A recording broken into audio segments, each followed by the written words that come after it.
Chicken momos कसे बनवायचे ते बघूया। इथे मी 250 ग्रॅम बोनलेस चिकन घेतलेलं आहे। ते मिक्सरला बारीक करून घ्यायचं।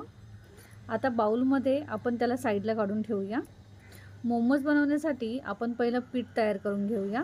इथं मी 2 वाट्या मैदा घेतलेला आहे।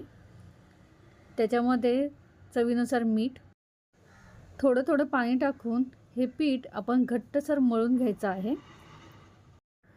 पीठ चांगल्या प्रकारे घट्ट मळून झाल्यावरती एका बाउलमध्ये झाकून ठेवूया। तोपर्यंत आपण बाकीची तयारी करायची।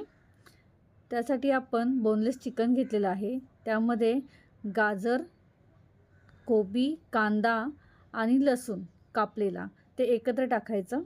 2 चमचे सोया सॉस टाकलाय, 2 चमचे ग्रीन चिली सॉस। आता हे मिक्स करायचं। चवीनुसार मीठ टाकायचं। आले लसणाची पेस्ट ही अर्धा चमचा टाकलेली आहे।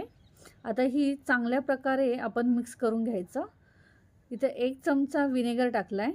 आता हे सर्व मिश्रण एकत्र करून मोमोजचं सारण तयार करायचं। आता मोमोज तयार करण्यासाठी बेस तयार करूया आपण। इथे आपलं पीठ चांगलं सेट झालेलं आहे।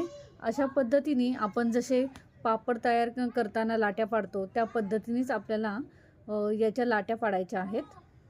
सुरीच्या साहाय्याने कट करून घ्यायचं आणि ह्या ज्या लाट्या आपण तयार करतो आहेत ह्या चिटकू नये एकमेकांना, यासाठी थोडंसं मैद्याचं पीठ वरून टाकायचं आणि ह्या लाट्या आपण साईडला काढून ठेवायच्या।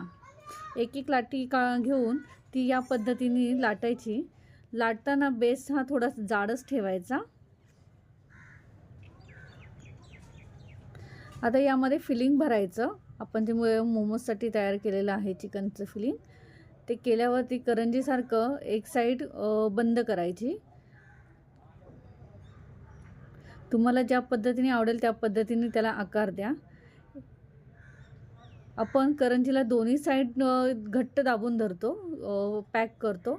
तर यामध्ये एक साईड ही अगदी अशा पद्धतीने बोटाने पुढे ढकलत त्याच्या मिऱ्या पाडायच्या आहेत आणि एक साईड प्लेन ठेवायची। अशा पद्धतीने तुम्ही आकार देऊ शकता। तुम्हाला जर ही रेसिपी आवडली असेल तर आमच्या चॅनलला लाईक, शेअर आणि सबस्क्राईब नक्की करा। आता आपले मोमोज हे 15 मिनिटासाठी आपण वाफवून घेणार आहोत।